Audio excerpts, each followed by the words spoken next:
Ce programme est financé par les amis et partenaires du ministère de Joyce Meyer. Dieu pense à vous tout le temps. J'ai dit, Dieu pense à vous tout le temps. Et devinez quoi? Il ne pense rien de mal.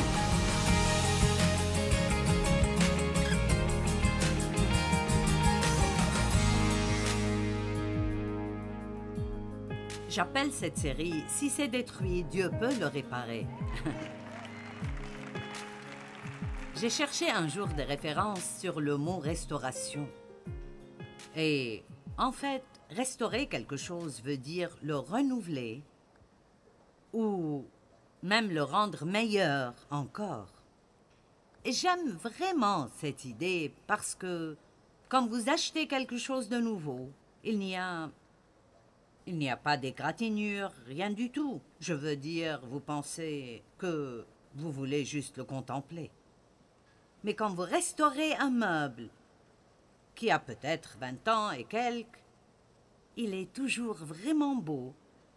Mais il a peut-être une égratignure ou une lésion ici ou là. Mais pour être honnête, si nous comparons ces meubles à nos vies, je pense que ces petites égratignures nous donnent notre caractère. Amen. Eh bien, c'est une excellente section. Dieu restaure notre âme. Wow! Psaume 23, 3, « Il rafraîchit et restaure mon âme, ma vie. Il me guide sur la bonne voie à cause de son nom. » Notre âme est tout ce qui est en nous. C'est tout ce que vous ne voyez pas, mais c'est vraiment plus important que ce que vous voyez. Peu importe votre apparence extérieure, si vous êtes misérable à l'intérieur, vous êtes toujours misérable. Et notre âme implique notre esprit, notre façon de penser. Vous pouvez vivre une bonne vie en pensant d'une bonne façon et vous pouvez rendre une bonne vie moche en pensant d'une mauvaise façon. C'est l'attitude. Quelle sorte d'attitude avez-vous concernant les choses et la vie? Et ne pensez pas que je n'ai pas l'occasion de pratiquer ce que je prêche. Juste parce que nous prêchons ces choses, ne pensez pas que nous n'avons pas beaucoup d'opportunités de vivre cela. Nous devons toujours prier pour être forts intérieurement. C'était l'une des prières de Paul pour l'Église. Éphésiens 3,16, afin qu'il vous donne selon la richesse de sa gloire, d'être puissamment fortifié par son esprit dans l'homme intérieur, votre âme et votre personnalité les plus profondes. Priez pour vous-même et les gens que vous aimez tous les jours pour qu'ils soient renforcés intérieurement par le pouvoir du Saint-Esprit. L'esprit fort de l'homme le soutient dans la maladie et la peine. Si vous êtes fort à l'intérieur, vous surmonterez tout ce qui viendra contre vous de l'extérieur.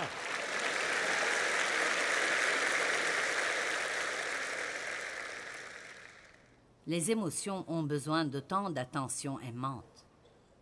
Vous devez rire.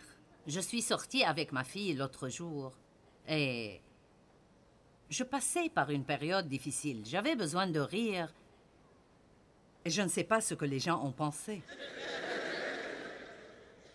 Je veux dire, je rampais pratiquement dans un magasin. Je riais si fort. Je veux dire, rien n'était drôle, tout était marrant. C'était juste drôle parce que c'était drôle. Et puis je riais parce que je riais. Et ma mère a dit, ma fille a dit, les gens vont penser que tu es saoul. Et s'ils savaient qui tu es, j'ai dit, ils penseront que je suis heureuse. Je me suis sentie comme un placard poussiéreux qui avait été aéré pour la première fois depuis longtemps.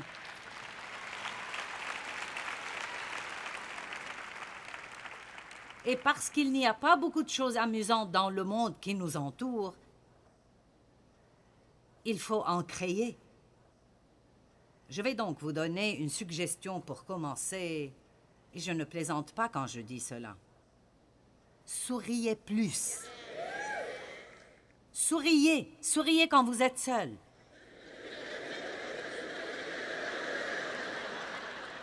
Je suis sérieuse. Je fais ça parfois. Je fais juste ceci. Et je me sens beaucoup mieux. Allez-y, essayez. Fermez les yeux et souriez. Voyons. Maintenant, vous ne vous sentez pas mieux? Honnêtement, j'ai découvert que quand je fais ça, c'est comme si j'étais un peu libérée ici. Juste.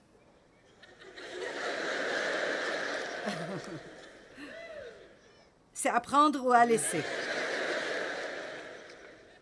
Matthieu 11, 28. Venez à moi, vous tous qui êtes fatigués et chargés et stressés, et je vous donnerai du repos. Je rafraîchirai votre âme.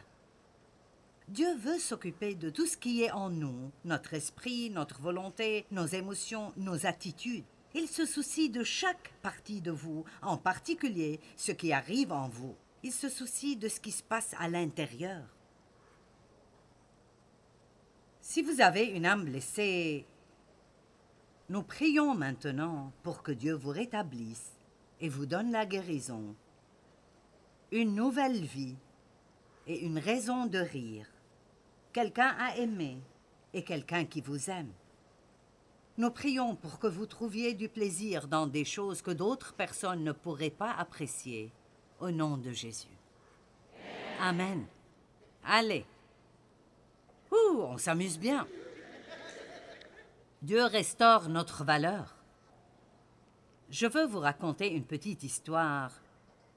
Et tu aimeras ceci, Tommy, parce que cela a un rapport avec le Dream Center. Ce que ce pasteur a fait lors de la création du Dream Center est devenu viral et il existe maintenant 267 Dream Centers aux États-Unis. Et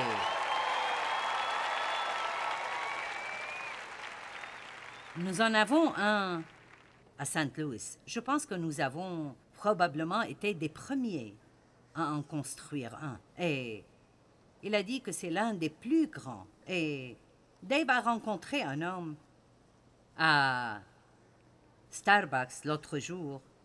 Et le gars a fini par venir et me parler aussi. C'était un homme bien habillé. Et il a dit, « Je suis diplômé de votre hospice pour hommes au Dream Center il y a 8 ans.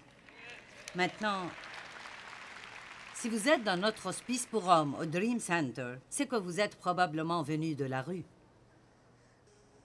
Accro à la drogue ou l'alcool, vous venez peut-être de sortir de prison, mais vous n'avez pas de maison.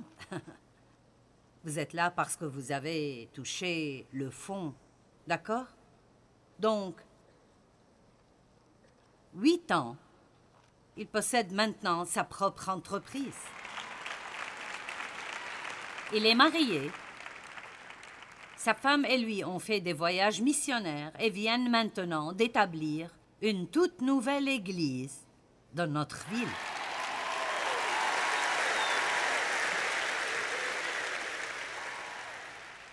Alors, tu vois, pasteur Tommy, ça continue. Regarde ce que tu as commencé. Vous voyez, on ne sait jamais. Quand vous faites un pas positif pour obéir à Dieu, vous ne savez jamais ce que les conséquences peuvent être. Et c'est incroyable. Mais j'ai voulu aborder cette question à cause du point suivant. Et c'est que Dieu veut restaurer votre valeur. Et donc, je ne sais pas si c'est Dave qui lui a demandé ce qui l'avait le plus aidé, mais il a dit, « Quand j'ai entendu Joyce dire que Dieu n'est pas fâché contre nous, que nous sommes la justice de Dieu en Christ et qu'il nous aime, cela a changé ma vie. Je ne savais pas ça. Des choses que nous prenons pour acquis tout le temps, et le monde est rempli de gens à qui personne n'a jamais dit que Dieu les aime. Je pense que la plupart des gens vivent avec ce petit sentiment vague que Dieu est énervé contre eux. En quelque sorte, peut-être que vous passez « Je n'ai pas bien prié, je n'ai pas fait cela ». Combien d'entre vous sentez parfois que « Je sais que quand c'est une mauvaise chose, vous ne voulez pas lever la main ». Mais j'ai vécu cela pendant de nombreuses années. Vous savez, le diable me rappelait toujours une autre chose que je n'ai pas faite. Il y avait toujours une chose que je n'ai pas faite. Et alors, je me sentais toujours coupable à ce sujet. Et je ne réalisais même pas que j'avais l'impression que Dieu n'était pas content de moi. Mais le fait est qu'il n'est pas content de nous parce que nous faisons tout comme il faut. Il est content de nous parce que nous croyons en son Fils, Jésus-Christ.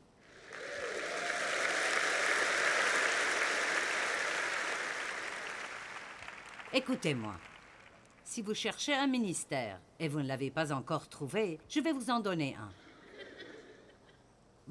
Vous avez tous un ministère. Votre ministère est de donner à chaque personne que vous voyez de la valeur. Faites-les se sentir précieux.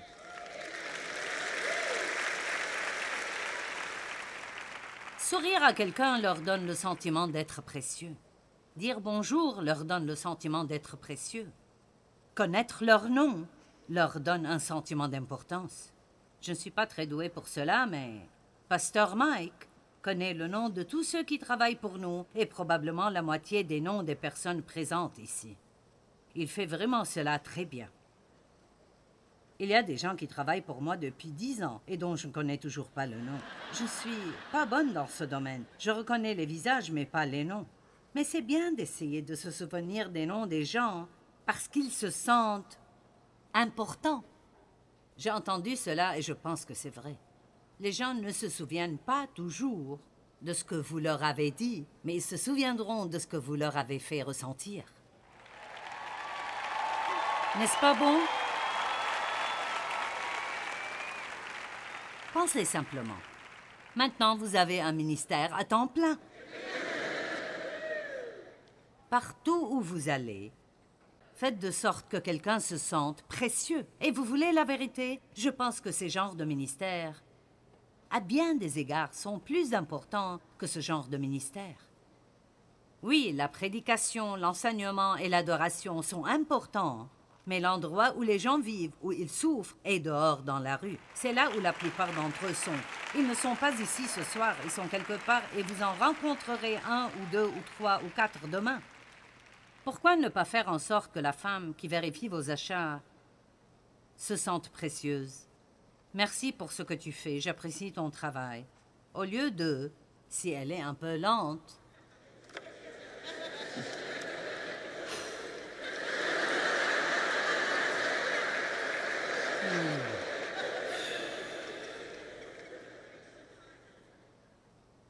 puis se retourner pour qu'elle puisse voir le tatouage de Jésus.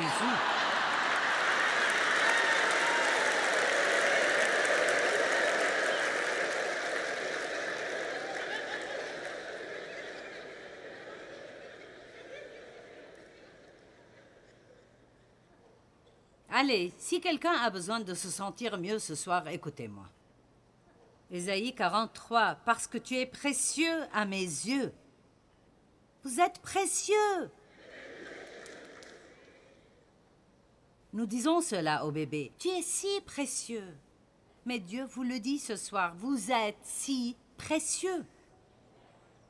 Tu as du prix pour moi et je t'aime. Je t'aime. Dieu vous aime. Vous êtes unique en votre genre. Pas de copie avec Dieu. Ce n'est pas un hasard. Il vous a volontairement créé dans le ventre de votre mère, et cela de ses propres mains. Psaume 139, 13 à 18, nous allons les regarder car ils sont vraiment excellents. Tu m'as fait ce que je suis, et tu m'as tissé dans le ventre de ma mère. Je te loue d'avoir fait de moi une créature aussi merveilleuse. Tu fais des merveilles, et je le reconnais bien.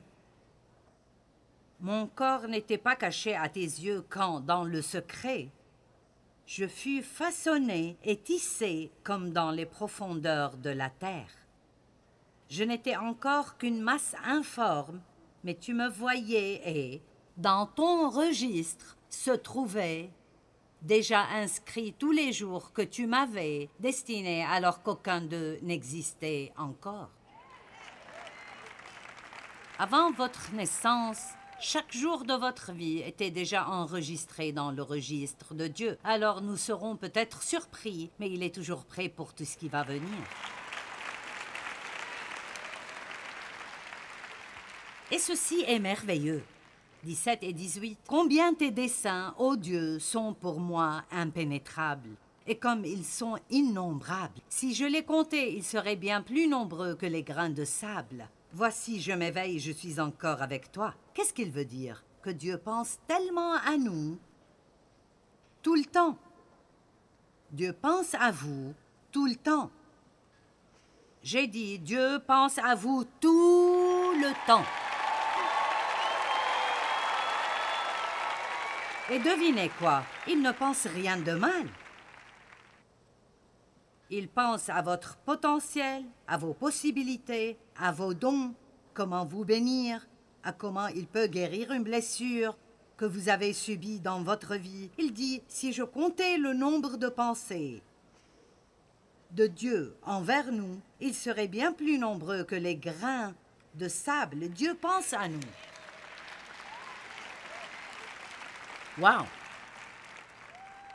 Et puis ceci, Luc 12, 7, bien plus, même les cheveux de votre tête sont comptés. J'avoue, il n'a pas à compter autant avec certains que d'autres, mais...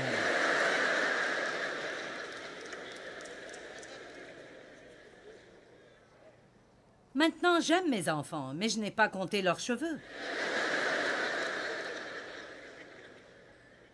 Le psaume 56, 8 dit « Mes larmes même tu les gardes dans ton outre. Leur compte est inscrit dans ton livre. » Aïe! Si nous voulons y croire parce que ce n'est pas un conte de fées, je veux dire, quel genre de relation Dieu veut-il que nous ayons avec lui? Mon Dieu! Il dit « Tu es précieux. Je sais combien de cheveux tu as sur la tête. J'ai écrit chaque jour de ta vie dans mon livre, avant même que l'un d'entre eux n'arrive. Je m'occupe de toi. J'ai mis chaque larme que tu as pleurée dans mon outre, et à chaque fois que tu as eu de la peine, je l'ai enregistré dans mon livre. Et nous savons que toute chose concourt au bien.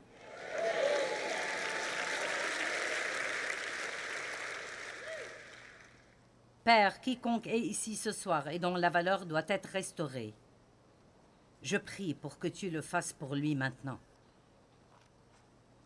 Aide-le à vraiment écouter ce que je viens de dire et à le prendre pour lui-même, car ça contient un pouvoir de guérison au nom de Jésus.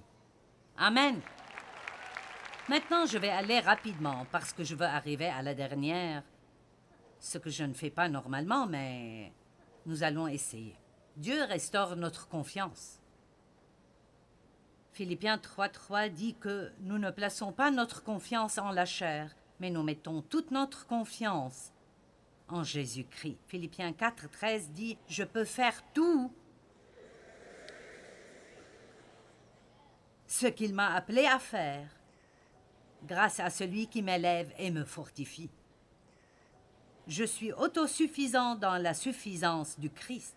J'aime cela. Je suis prêt à tout et peux tout faire à travers lui qui me donne une force intérieure et une paix confiante.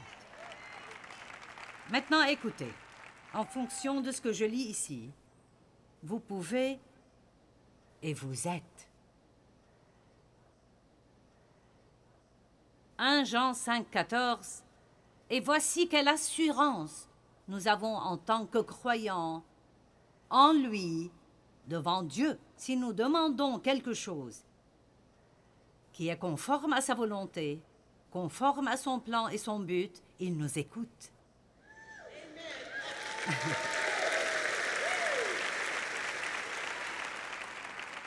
Peut-être devrions-nous prier davantage. Maintenant, je veux vous parler de David et Goliath. C'est vraiment une histoire incroyable.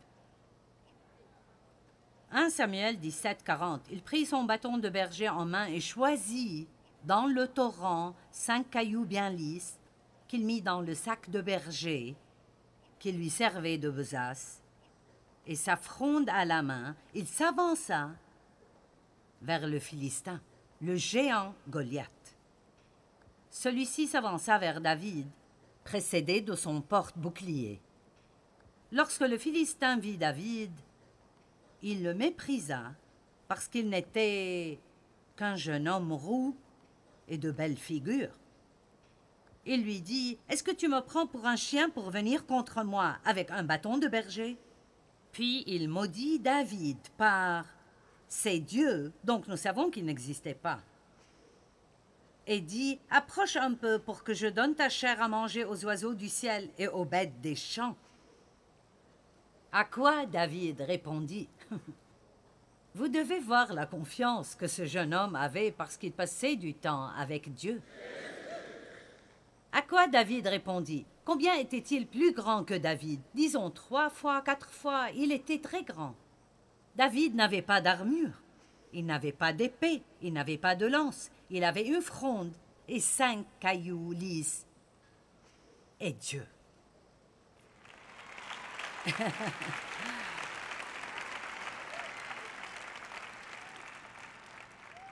À quoi David répondit, « Tu marches contre moi avec l'épée, la lance et le javelot, et moi je marche contre toi au nom de l'Éternel, le Seigneur des armées célestes, que tu as insulté. Aujourd'hui même l'Éternel me donnera la victoire sur toi, je t'abattrai, et avant ce soir je donnerai les cadavres des soldats philistins à manger aux oiseaux du ciel et aux bêtes sauvages de la terre. Alors toute la terre saura qu'Israël a un Dieu. »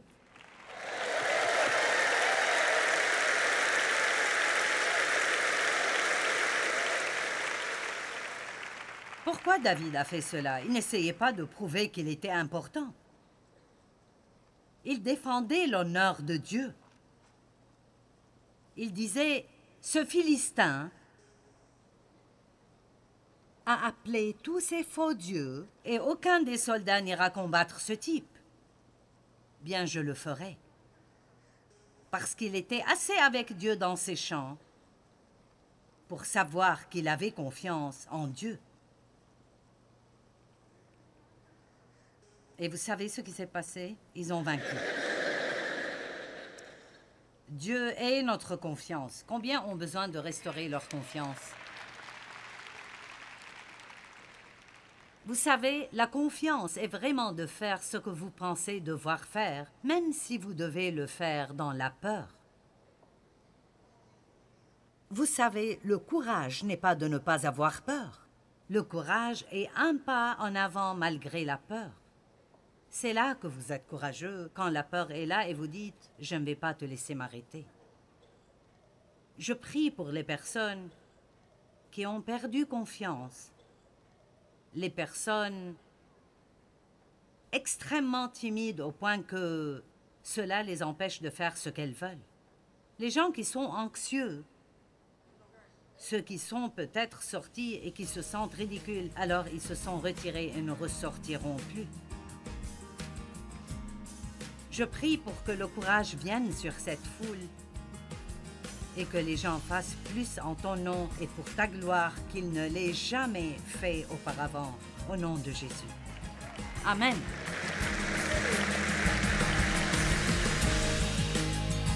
Vous sentez-vous brisé aujourd'hui? Nous avons tous commis des erreurs. N'êtes-vous pas heureux, cependant, que Dieu puisse et veuille nous restaurer? Au lieu de notre honte passée, il nous donnera la joie de notre salut. Peu importe ce qui vous est arrivé, il n'est pas trop tard pour vous. Vous pouvez recommencer.